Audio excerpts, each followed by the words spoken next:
वसतिगृहातील प्रकार उघड, चिमुकल्यांना धुवायला लावले बाथरूम आणि कपडे। गेल्या काही दिवसांपासून श्रीरामपूर येथे चिमुकल्या मुलांकडून पाठ्यपुस्तकांचा ट्रक खाली करण्यात आल्याची घटना उघड झाली होती।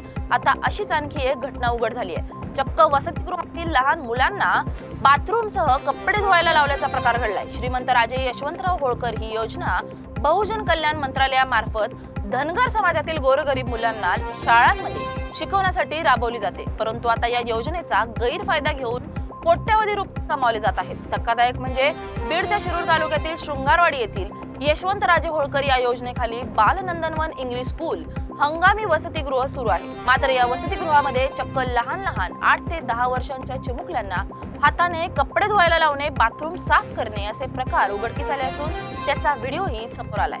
संबंधित संस्थाचालकावर कार्यवाही करून तात्काळ वसतिगृह बंद करण्यात यावे अशी मागणी करण्यात येत आहे। बीड जिल्ह्यात जवळपास 20 वसतिगृह असून त्यापैकी 18 वसतिगृह सुरू आहेत। बीड येथील शृंगारवाडी येथे बालनंदनवन हे वसतिगृह चालवण्यात येत आहे।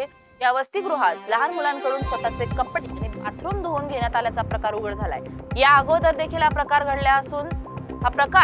घडला असल्याचं उघड झालं असून या प्रकरणी लवकरच चौकशी करण्यात येईल आणि याचा अहवाल वरिष्ठांना पाठवण्यात येईल अशी माहिती यशवंतराजे होळकर योजनेचे समाज कल्याणचे अधिकारी यांनी दिली आहे। मुळात राजे यशवंतराव होळकर ही इंग्रजी माध्यम म्हणजे निवासी शाळांमध्ये प्रवेश देण्यासंदर्भात धनगर समाजासाठी असणारी एक अतिशय चांगली योजना आहे। यामध्ये शासन धनगर समाजाच्या 1ली ते 12वी पर्यंतच्या विद्यार्थ्यांना मोफत शिक्षण देण्यासाठी अनुदान देतं। या अशा प्रकारे आपल्या बीडमध्ये 20 शाळा कार्यरत आहेत। त्यामध्ये बालनंदनवन ही शृंगारवाडी फाटा तालुका शिरूर येथे एक शाळा आहे। सदर शाळेचा व्हिडिओ आत्ताच आपण मला दाखवलेला आहे। तो जो व्हिडिओ आहे त्यामध्ये मुली स्वतः कपडे धुताना दिसत आहेत। तसेच आपण बाथरूम स्वच्छ केल्याचंही सांगितलं, परंतु शासनाने जे शाळा सुरू करताना निकष दिलेले आहेत त्यामध्ये प्रत्येक हॉस्टेलला एक वॉशिंग मशीन ठेवणं कंपल्सरी आहे। त्यामुळे जे कपडे मुलींचे जे कपडे असतील, मुलांचे जे कपडे असतील ते सर्व वॉशिंग मशीनमध्येच धुणं कंपल्सरी आहे। त्या शाळेमध्ये मी व्हिजिट केलेले आहे।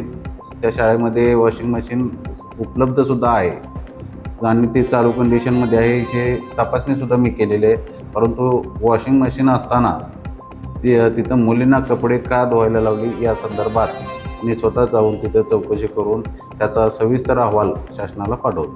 त्याच्या अगोदर देखील वारंवार अशा घटना घडलेल्या आहेत। अहवाल देखील पाठवले, काय अहवाल आहे आणि काय बीड जिल्ह्यामध्ये ज्या शाळा आहेत त्या सर्व तपासून त्याचे अहवालसुद्धा पाठवलेले आहेत। त्या शाळेचं यापूर्वीसुद्धा 26 ऑगस्ट 2025 रोजीसुद्धा एक अहवाल मी शासनाला पाठवलेला आहे। त्याच्यावर सुद्धा कार्यवाही होईल।